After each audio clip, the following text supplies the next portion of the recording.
पाकिस्तान की इकॉनमी जो है वो ख़ासी ट्रिकी किस्म की इकॉनमी है, जिसको अदाद शुमार के तहत मेजरमेंट करना या ये अंदाज़ा लगा लेना कि वो पाकिस्तान डिफ़ॉल्ट कर जाएगा या डिफ़ॉल्ट नहीं करेगा, ये ख़ासा मुश्किल काम है। मुआशी माहिरीन के मुताबिक इसके ऑफिशियल जो डिजिट्स या अदाद शुमार हमारे पास आ रहे हैं वो 300 अरब डॉलर के हैं। पाकिस्तानी इकॉनमी जो है वो 300 अरब डॉलर पे बेस करती है, जो किसी भी मुल्क के लिए, ख़ास करके पाकिस्तान जिसमें 22 से 24 करोड़ आबादी हो, उसके लिए ये ख़ासा मुश्किल तरीन या एक झुंझला देने वाला या झटका देने वाला जो है ना वो फिगर है। आप ये कह सकते हैं कि पाकिस्तान डिफ़ॉल्ट की तरफ जा रहा है, लेकिन ये ट्रिकी इसलिए मैंने कहा था शुरू में कि आप इन 300 अरब डॉलर को जो है वो सामने रख के मुआशी माहिरीन जो है ना वो अंदाज़ा करते हैं।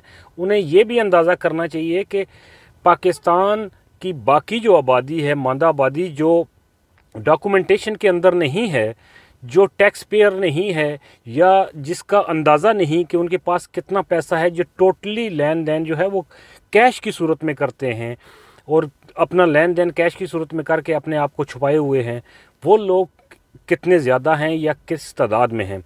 तो एक अगर मोहतात सा अंदाज़ा उसके बारे में मैं आपको दूं तो ये जो मुआशी माहिरीन का जो डिजिट है जीडीपी का वो है 300 अरब डॉलर। एक मोहतात अंदाजे के मुताबिक ऑफिशियल फिगर है ये, लेकिन जो इकॉनमी इसकी डिक्लेयर्ड नहीं है, जो डॉक्यूमेंट्स में नहीं है, जो ऑफिशियल नहीं है, वो तकरीबन 1 ट्रिलियन डॉलर से भी ऊपर की है। अब आप अंदाज़ा लगा लें कि ये इतनी बड़ी इकॉनमी, और हम ये कहते हैं बाहर बैठे हुए या वो जीडीपी के चंद अदाद शुमार देख के जो मुआशी माहिरीन हमें देते हैं कि डिफ़ॉल्ट होने वाला है, और फिर हमारे सियासतदान जो हैं, चूँकि उनको पता है इस बात का कि पाकिस्तान डिफ़ॉल्ट नहीं करेगा, लेकिन उनको चाहिए अपने बजट के लिए और अदाद शुमार के लिए अमाउंट। अब वो तो पाकिस्तानी उनको दे नहीं सकते। उसकी वजह ये है कि पाकिस्तानियों का ट्रस्ट नहीं है, वो कैश में लेन देन करते हैं। ये जो बाकी अंधेरे में छुपी इसकी इकॉनमी है ना, वो सारे के सारे लोग कैश में लेन देन करते हैं। उन्होंने अपने आप को डॉक्यूमेंटेशन से दूर रखा हुआ है। इसके हल भी हैं, बहुत अच्छे अच्छे जो है ना इसके हल तजवीज़ किए जा सकते हैं, लेकिन मेरे ख्याल से शॉर्टली जो है ना वो 1 या 2 वो मैं आपको अगले व्लॉग में ज़रूर बताऊँगा। लोग इन्वेस्टमेंट छुपाते क्यों हैं, उसकी बहुत सारी वजूहात हैं। किसी भी इंसान की लाइफ में उसको 3 चीज़ों की जो है ना वो श्योरिटी चाहिए होती है। नंबर 1 उसकी सेहत की, नंबर 2 उसकी जान की, नंबर 3 उसके उसके मुस्तकबिल की। तीनों चीज़ों की जब आप उसकी श्योरिटी देते हैं ना, तो वो बंदा जो है वो चुप करके जितना भी पैसा होता है वो लेके मार्केट में आ जाता है। लेकिन बदकिस्मती से पाकिस्तान के अंदर ये तीनों चीज़ें आप देख लें, फ़र्ज़ करें जान की आप कह लें, आप पुलिस को कॉल करें, उल्टा आपको जान के लाले पड़ जाते हैं। आप ये कह लें कि जान की हिफाजत इस तरह से कि वो उसको कोई तकलीफ़ हो गई है, उठा के एम्बुलेंस में डाल के लेके जाएं। सरकारी हॉस्पिटल मौजूद हैं, लेकिन एक लंबी लिस्ट आपको पढ़ा दी जाती है कि भाई जाओ ये सारे टीके भी लेके आओ, ये गोलियां भी लेके आओ, ये सारी फकियां जो है ना इकट्ठी करो, तब जाके, यहाँ तक कि वो ब्लेड जिससे आपको चीरा दिया जाता है ना, काटा जाता है, वो भी जाके बाहर से लेके आओ। तो वहाँ पे सिर्फ आपको एक बेड दे दिया जाता है, ऊपर पंखा चल रहा होता है। उसको देख देख के जो है वो आप अपनी मौत को भी याद करें, खुदा को भी याद करें कि अगर मौत आ जाए तो फिर उसके सामने पेश होना है। उसी बेड की स्मेल जो है ना वो महसूस करते करते, अगर नहीं भी आपने मरना तो मर जाना है। दूसरी तरफ जो यूरोपियन कंट्रीज़ हैं, तरक्की याफ्ता मुल्क हैं या जो तरक्की कर रहे हैं, उनके यहाँ इन तीनों चीज़ों की जो है वो फैसिलिटी आवाम को दी जाती है, ताकि आवाम ज़्यादा से ज़्यादा डॉक्यूमेंटेशन में आएँ और इकानमी जो है वो जो डार्क में है, जो छुपी बैक पे पड़ी हुई इकानमी है, वो सारे पैसे जो है वो अकाउंटिंग में आएँ, अकाउंटेबिलिटी हो। अब उसके लिए आपको जान, माल और फ्यूचर, ये तीनों चीज़ों की हिफाजत करनी होगी। अब जैसे मैं आपको एक एग्जांपल देता हूँ छोटी सी।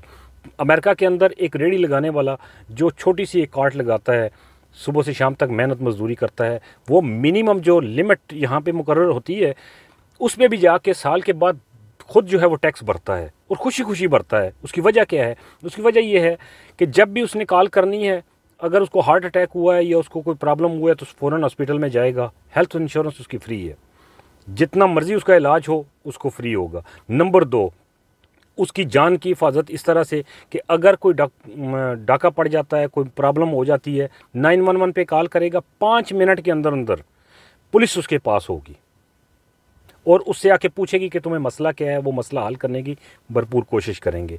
तीसरी चीज़, फ्यूचर कैसे जो है वो उन्होंने किया हुआ है। तीसरी चीज़, जो हम टैक्स पे करते हैं उसके अंदर सोशल सिक्योरिटी का एक ऑप्शन है।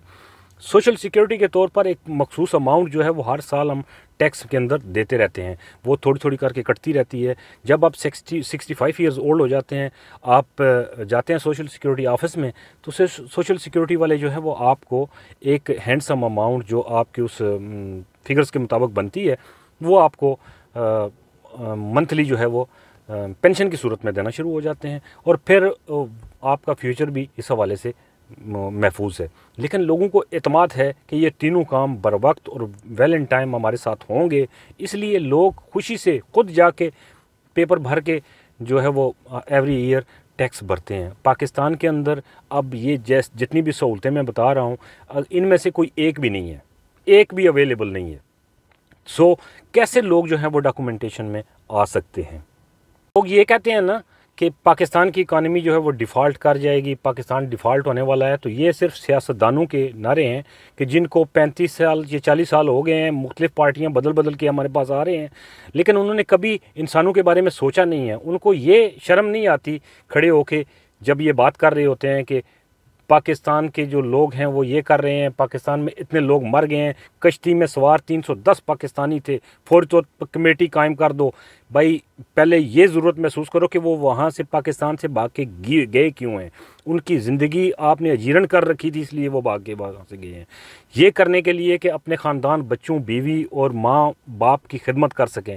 लेकिन क्या खिदमत उन्होंने करनी थी, वो उल्टा जो है वो ये नौजवान नस्ल किसी भी कौम का सरमाया होती है, और हमें तो खुश होना चाहिए, इस पर डिपेंड करना चाहिए। उनको ज़्यादा से ज़्यादा फैसिलिटीज़ देनी चाहिए पाकिस्तान के अंदर, ताकि वो वहाँ बैठे हुए पैसा कमा सकें। इस वक्त दुनिया ग्लोबल विलेज है, और रियल में ग्लोबल विलेज है। पाकिस्तान के अंदर बैठा हुआ शख्स जो है वो इजीली इंटरनेट के थ्रू अमेरिका, यूके और कनाडा में बैठ के बिज़नेस कर सकता है। सो ऐसे में उनको वहाँ पे फैसिलिटी होती तो उनको क्या ज़रूरत थी कि कश्ती में सवार होकर वहाँ पे अपनी जान जाके गंवाते। और फिर आज जो है वो 300 ख़ानदान जो हैं वो इस मुश्किल में हैं कि वो सर्वाइव कैसे करेंगे। इसी तरह से दीगर लोग भी, यही वो स्टेप्स हैं कि इन सियासतदानों को उठाने चाहिए थे, किसी न किसी तरीके से कुछ ना कुछ करके उठाना चाहिए था। लेकिन आज वो जो ऑफिशियल फिगर है आपको 300 अरब का, वो दिखा के तो पूरी दुनिया को वो अवेला पीट रहे होते हैं। बेसिकली ये डिघोंसला है, बेसिकली ये उनको अपने खर्चे के लिए चाहिए होते हैं, और हमें ये बता रहे होते हैं कि हम मुल्क रन कर रहे हैं। मुल्क जो है वो किसी और तरफ से रन हो रहा है। 1947 में आज़ाद हुआ था तो अल्लाह की तरफ से कहीं से ये आज़ाद हो गया। एटम मिला हमें तो वो पता नहीं किसकी दुआओं से मिल गया, और अल्लाह की ज़ात ने हमें दे दिया। ये दुनिया का 8वां अजूबा है। ये कोई किसी इंसान का जो है वो मुझे नहीं लगता कि इसमें कोई अमल दखल है। कायद-ए-आज़म मोहम्मद अली जिन्ना या अल्लामा इकबाल या वो जो अच्छे लोग थे चंद, उनको छोड़ के जिन्होंने किरदार अदा किया, लेकिन उनकी मेहरबानी पर यह है कि उसके अलावा जितना कुछ भी हुआ ना, ये कोई लगता है कि दुनिया का 8वां अजूबा है और रब की ज़ात ही कोई ऊपर से कर रही है। बाकी हम पे होता तो हम कब के इसको डुबो चुके होते, कब के इसको टुकड़ों टुकड़ों में बांट चुके होते। और अब भी हम पूरी कोशिश कर रहे हैं कि किसी न किसी तरीके से इसको जो है वो तकसीम कर दिया जाए, छोटे छोटे टुकड़ों में बांट के। हुक्मरानी ज़रा अच्छी होती है, मामलात चलते रहते हैं। सो इन सियासतदानों को ये सोचना चाहिए कि नौजवान नस्ल जो है, जो हमारा बहुत बड़ा सरमाया है, पाकिस्तान के बाद पाकिस्तान के पास ये बहुत बड़ी परसेंटेज है नौजवान नस्ल की, इस पे फोकस करना चाहिए। पाकिस्तान यकीन जाने कि 5 साल के अंदर अंदर, और लोग जो अंधेरे में जिन्होंने इकानमी को जो है ना वो छुपा रखा है, और 1 ट्रिलियन का मैंने आपको फिगर दिया, मोर देन 1 ट्रिलियन, ठीक है। तो ये सारी इकानमी कैसे सामने लाई जाए, टैक्सेस में और दीगर चीज़ों में छूट दी जाए, उनको फ्री हैंड दिया जाए, ताकि वो लोग जो है वो खुशी खुशी उसको इन्वेस्ट करें, सामने लेके आएँ, ठीक है। उसके बाद जो है वो मुल्क ऐसे चलेगा नहीं, दौड़ेगा इंशाल्लाह। फ़ी अमान अल्लाह, दुआओं में याद रखिए।